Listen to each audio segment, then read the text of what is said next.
Hey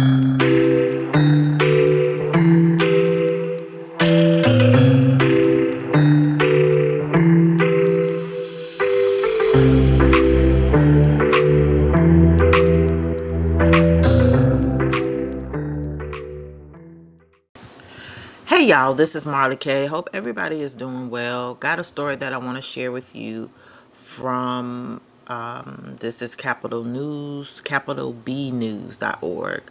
And it is about rural schools. And I want to talk about this because I've been talking about how the withholding of these funds and the failure of Congress to reauthorize certain legislation and funds or resources for certain projects that they funded for a very long time, it is going to impact people in all sorts of ways, like ways that we have not even really discussed. So I want to talk about this one because I live in a rural community. Although I don't have any children, I have grandchildren that live in rural areas, because they live in surrounding counties when all of this is designated as a rural area. But also because I know the tax base, and I know for a long time rural communities have not kept up with the pace of the rest of the country. They're kind of behind. And I don't even really want to say behind. It's like they have their own culture. They don't really want to advance and become like smart cities or becoming smart cities. But they've not, also not really done a good job of creating a small rural area economy so that they can keep the people that come through these school systems in their communities, and make a stronger tax base. So what has happened is these poor states, especially the states in the South, they have relied upon federal funding for a very long time to maintain public school systems. And in our state right now, they are promoting a plan to use lottery funds to fund. I can't say if it's private schools, but they're planning on funding, giving vouchers so for school choice, and it can go towards private schools or public schools or homeschooling, and they're going to give you a certain amount of money per year, even if you homeschool your child, and they'll put it in an account and you can use that money to pay for school supplies, buy computers, pay consultants or tutors. I'm not sure how it's going to work, but that's what they have put forth. And it just reminds me of, again, how these asset management companies are putting forth these new ideas where, like, a lot of black people are homeschooling their kids. They're using the online platforms. Well, not understanding that a lot of these public education companies that are online and free are government funded. And it's a transition, again, into the smart framework, the IoT, Internet of Things, Web 3.0 digitalization process. So, one of the things that we have to be careful of while we are still here in captivity is that we don't get so excited about everything that's introduced to us, even if it comes out of this chaos, and it may seem like it's making our life easier in the short term, because in the long term, right now, we need to be thinking long term about everything and how everything is going to harm us or ensnare us, because we're not supposed to be getting ensnared. We're not supposed to be thinking short term. We're supposed to be keeping watch, and we're supposed to be warning or sounding the alarm to our people about some of the things that are coming. So I don't know what the solution is.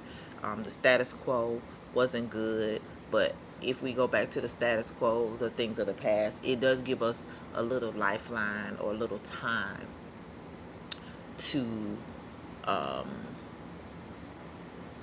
get ourselves together and figure out what we're going to do. But right now, it's just kind of like everything is being dumped on us, and we're in the midst of this coup, and there's nothing that we can particularly do. It's not like we have teachers in our communities, because most of our teachers have gone to the public school system. If they come out of the school system because they're unemployed or whatever, they're still not going to be able to make their ends meet with unemployment. We don't have the resources to teach our children.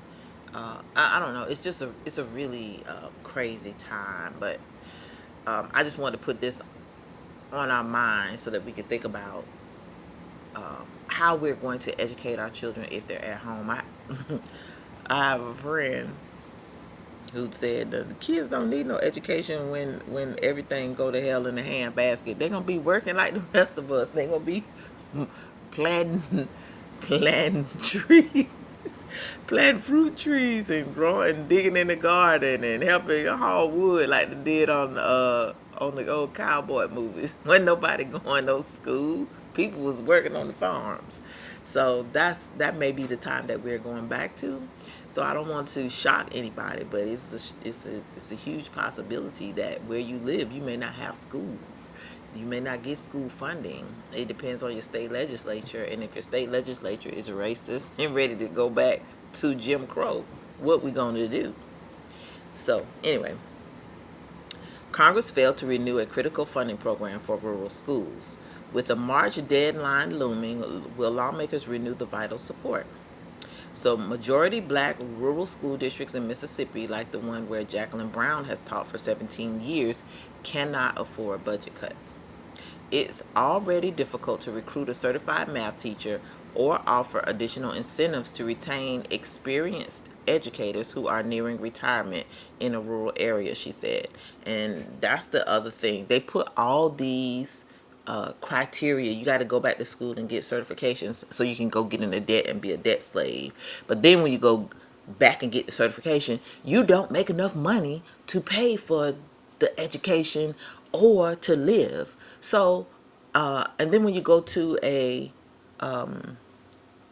depressed community, like a rural community that doesn't have much resources, it's a trade-off, and most people don't want to do that. Nobody wants to go live in Mississippi. I'm just be honest, like the history itself is scary. The whole South. Nobody wants to do that. So when you start talking about relocating and hiring teachers or whatever. First of all, in my opinion, it ain't even necessary, because we didn't have to have all this before, and we produced some of the brightest people in our communities back in the day. We went to school, all black schools. We had pride. Our teachers were educated. They cared about the students. And now, you got to have all these different certifications just to teach in school.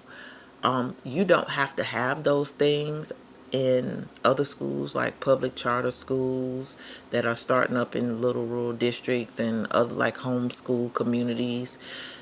And to me, those types of educational initiatives tend to do better because they don't focus on all the stuff that the public school system focuses on.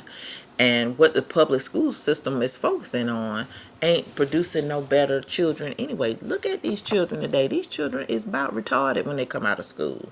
You can't fail them. Obama passed a law where they changed the grading scale where it's very low to fail somebody, and then even then they like have a cutoff where in the public school you can't even fail them. Like you give them a D and just pass them along. So these kids ain't learning nothing, and then they're just learning. They're memorizing stuff. They're just learning how to take tests and be good dummy heads. Just keeping it a buck. Unless you got money to send your kid to a private school where they're going to learn something totally different and learn how to be a different type of employee or perhaps an entrepreneur with critical thinking skills, your kid is probably going to come out of school and not do nothing, unless you're the type of parent like my parents were. They put us in all types of educational things and activities, so we just had a totally different type of educational environment, and thankfully they did. And I did the same thing with my kids. When they weren't at school, we were learning black stuff. We learned how to be black. We was learning how to you know, create our own history and tend to our own selves and just understand the system, understand our history here, how we got here, you know, the important people who made contributions to this country, and just, you know, everything was anti-whitewashing in my household. In addition to building the type of young men that I wanted to put out into the world. I was very conscious of that. Even at a young age, I was a teen mom, but I was very conscious of that. And I put myself last so that I could do that. So a lot of people are not prepared for teaching their own children, and a lot of communities cannot draw certified teachers because they don't have the money to pay them. And in rural communities, especially the one that, you know, I live in, it's a football town. All these kids do is play football for 12 years. They may go to a D2 school. They get homesick because they ain't never been nowhere because their parents don't do nothing but go to work and go home. They don't expose the kids to anything. And even the men who coach them, who grew up in the community, got education. Some of them went off to college after high school. Some of them got degrees later in life. Like, they don't even really do anything to cultivate the desire to pursue something more than just what's in this community, and or to set up a separate whole black track for our kids, so that our kids are doing stuff like creating their own businesses, creating their own restaurants, creating their own stores, creating economic opportunities and businesses so that we can circulate our dollars in our community. We don't do that. We allow the rural institutions that have been here since slavery to maintain the tight rein on us. And at the end of the day, everything always keeps us out of the loop. So what you're seeing now is rural communities like in Mississippi, Alabama, South Carolina, Georgia, different, you know, where historically descendants of chattel slavery stayed after the emancipation. Those communities didn't really grow that much. It went from sharecropping to Jim Crow to, you know, getting public funds and desegregation to resegregation by exclusion, because white people kind of left and created the suburbs and left. So then you have these pockets of rural black communities that are deprived of resources and opportunities because of how white supremacy works. So it's just very difficult to watch this happen, because it's like everybody's just being caught off guard right now, and I'm concerned about a lot of people who are not going to be able to go to work because their kids not going to be able to go to school. So one federal program that helps rural counties navigate such challenges is the Secure Rural Schools, which is the SRS program. Browns State received $2.2 million from the program, which supports schools, roads, emergency services, and municipal services. These funds have kept rural counties afloat, especially facing declining populations, sinking tax bases, and limited state funding. And all this is by design too, because after they take over these sanctuary cities and turn them into smart cities, the next goal is to take over the rural communities. And you can already kind of see them doing the infrastructure now, laying the groundwork with the internet. They're putting up new power lines. Just a lot of little things that are happening right now people don't necessarily see, but I see them.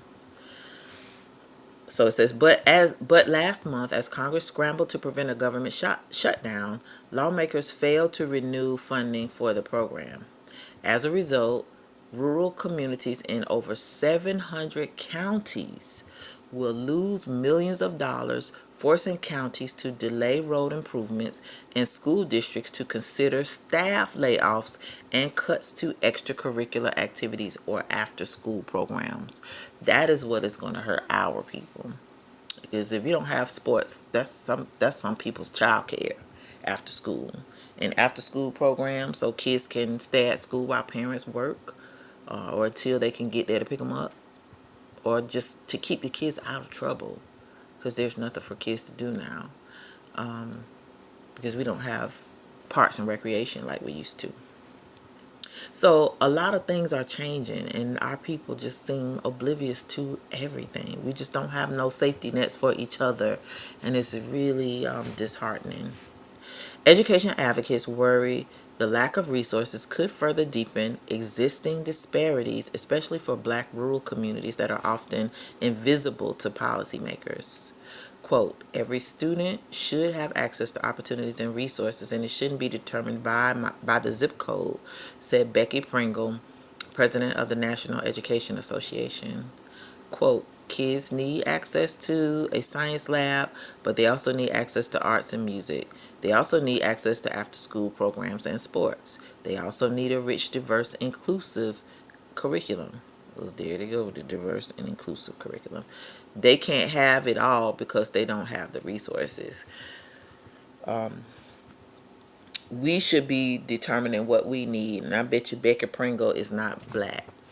but Becky is speaking on behalf of Black people, which is the problem.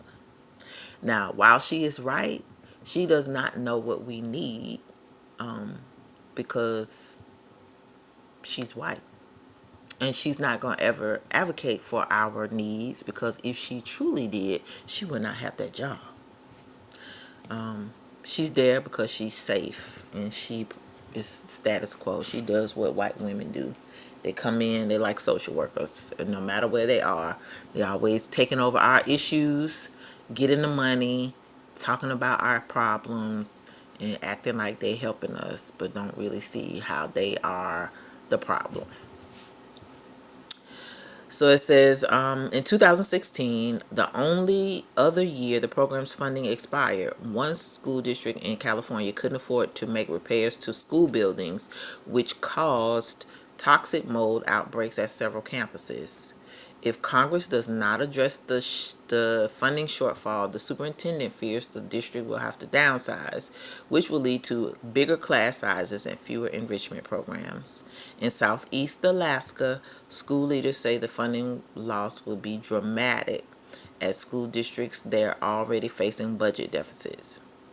Less than a week after the Senate passed its bill to renew funding, a bipartisan coalition of 22 members in the House, including Democratic U.S. Representatives Joe Neguse, Benny Thompson, Nikema Williams, Don Davis, Sheila Sherfilis McCormick, and Sheila Sherfilis McCormick, urged Republican House Speaker Mike Johnson to bring the legislation before Congress before the end of the year.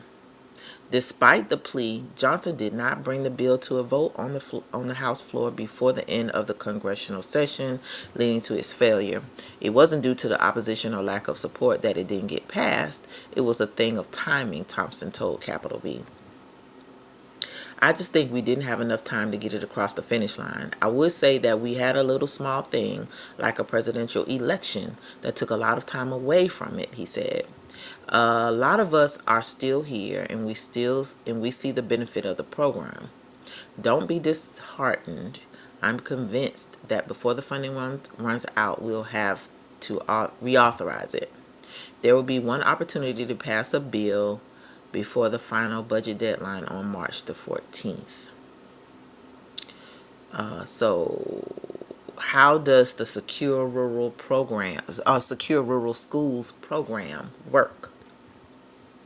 So it says, for decades, the bipartisan Secure Rural Schools and Community Self-Determination Act, which I never heard of before, has compensated county governments surrounded by a large share of non-taxable national forest land, which is like where I live. The system was originally designed so that certain communities received a share of timber sales generated from national forest lands managed by the U.S. Forest Service. However, in the 1990s, timber sales significantly declined, and these communities, which had relied heavily on this revenue, began to face financial strain. In response, Congress created the Secure Rural Schools program in 2000. This initiative replaced the previous revenue sharing model, ensuring these communities and school districts continue to receive a stable funding source, even though they could no longer generate revenue from the timber sales on nearby federal lands. Over the past 10 years, the Forest Service has distributed 2.4 billion through the program. The funding continues to plateau and fluctuate by county. In fiscal year 2010, lawmakers allocated more than 415 million, whereas the most recent amount is 232 million, which would be the 24 fiscal year. Advocates are calling for more permanent funding solutions for these rural areas rather than relying on a 2-year authorization, said Tara Thomas, Government Affairs Manager of the American Association of School Administrators. Quote, it's unfair to put superintendents and schools and communities in this position of where they're constantly fighting for what, frankly, they deserve. Quote, end quote, Thomas said. Quote, this isn't a handout. This isn't someone being reliant on the federal government. Yes, it is. This is something that they are owed because they are unable to generate revenue any other way because of the federal government. End quote. That's partly true. Having lived here on and off for 30 years of my life, I've seen firsthand how when they have an opportunity to generate revenue, they decline it. Whether it be from housing developments, moving more people here, building a different type of housing structure so it will increase the tax revenue, or like in one instance, which I understand, the long-term thinking, they had an opportunity to get Walmart to come here, and they were going to put Walmart on the main highway. It wouldn't be in town, but it would have been a way to employ a lot of people in this community. They chose to turn that down, and people now have to drive over to the next county, which is about 20 minutes away. But we don't have a major retailer in this county. We only have, not in this county, I'm sorry, in the city limits. We only have one grocery store. We have one Dollar General. We have one Family Dollar. We have one hardware store. We have a sprinkling of fast food restaurants, which don't pay enough money for you to live off of. It's for children's. So we have a Bojangles, a KFC / Taco Bell, a Hardee's, a Little Caesars that just came. And then we have a couple of little independent restaurants on the highway in town, like diners. We have one CVS that barely gets any business. We got another drugstore that was owned by the former mayor, who was a former Klansman. His family is historically a part of the Klan. It's not much here. And I don't even know how many people live in the city limits. It was at one point in the county, it was like 25,000 people. So I don't really know how many people live in the city limits now, and I don't know how many children are here, but I know they have just started rebuilding the high school, which has been just a hot mess forever. But the only thing the high school has going is football team, which none of the athletes really go anywhere because they don't have good academics here. They don't offer the classes to get the kids into college, and so most of them don't go. It's really difficult. And when you look at the people who lead the community, it's always bunch of old white people. But I will say, here in the city, there are a lot of black people on the city council, and they don't do nothing. They'll put a park in the black neighborhood, a little park. They might do sidewalks or whatever, but they don't really do anything to revitalize the community because they're not allowed to. They sit and be on those councils for face and name only. They don't have any power. The real power lies with the white people who work in city planning and development, the mayor's office. I don't think this county has ever had a minority mayor. Oh, I take that back. I think they did have one. One.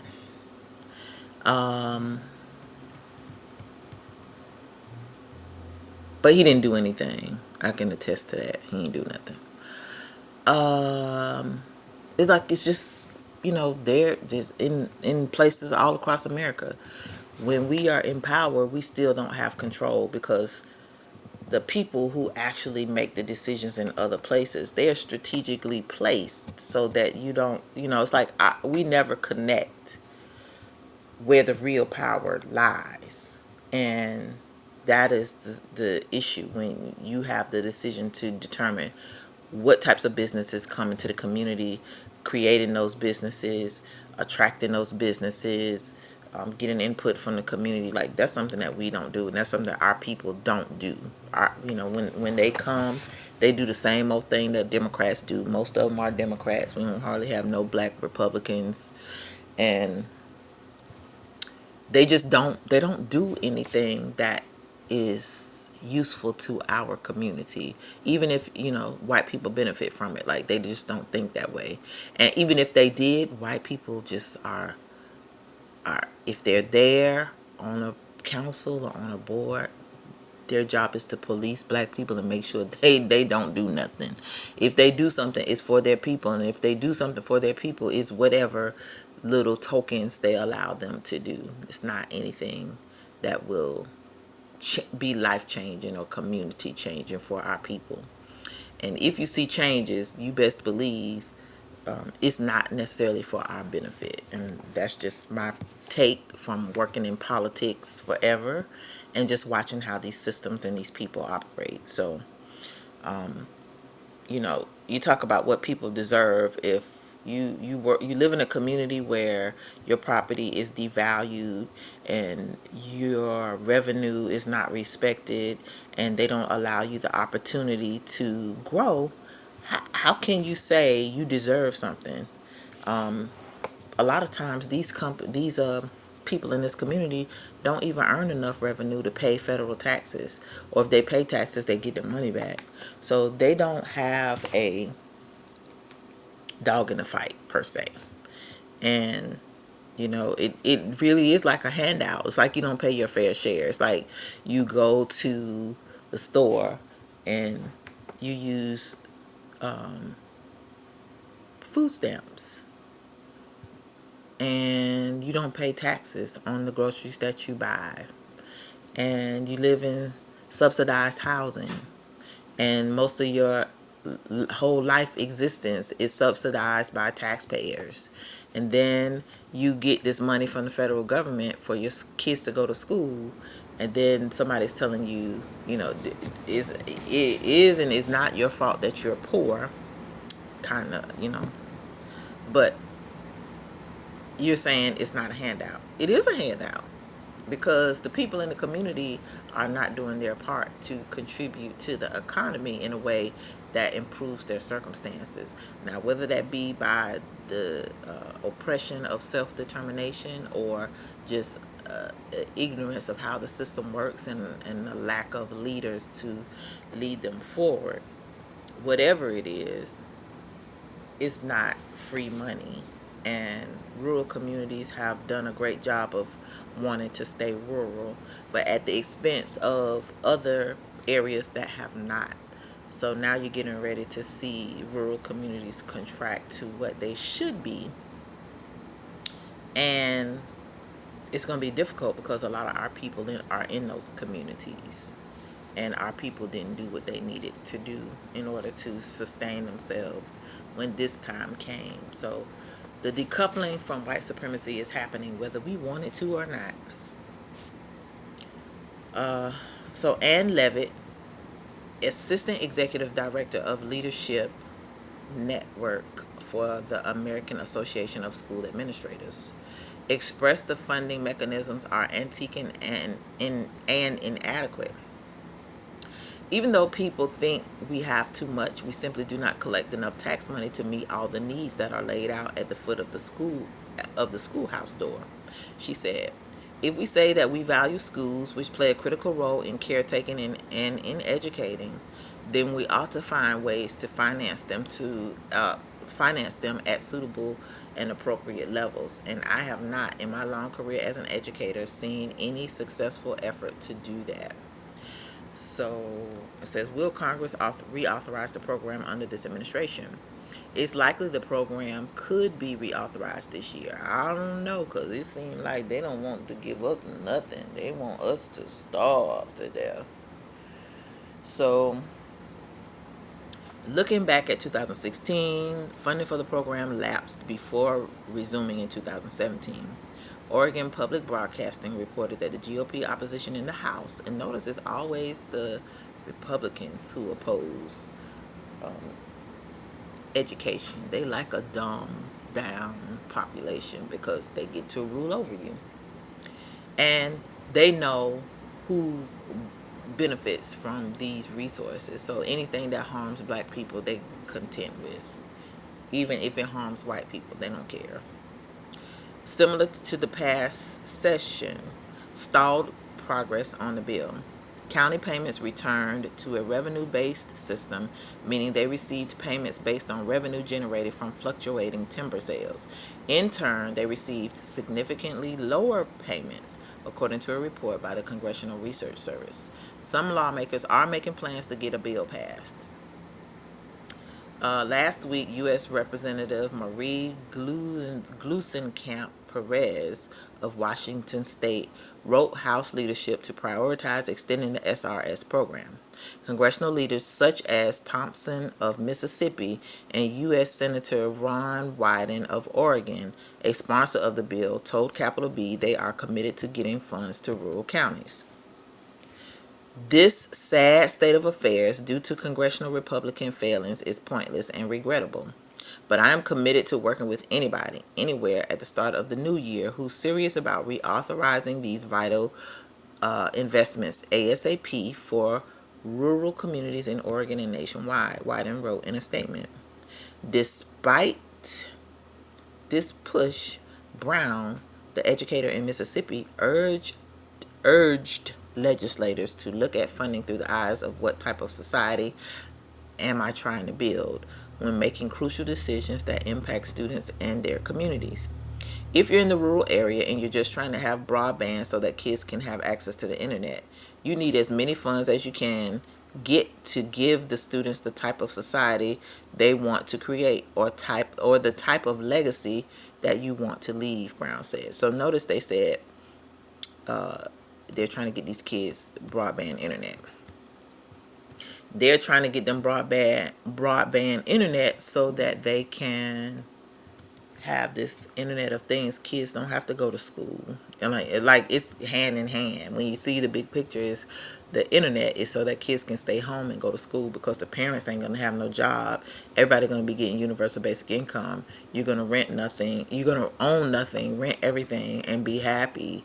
And that's just how life is gonna be. So again, we need to be praying to the Most High that we get out of this place, because it is gonna be a prison.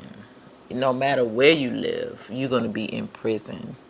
And the Most High didn't intend for us to live like this. So just make sure you are thinking about, if you have school-aged children, making sure that you have a plan to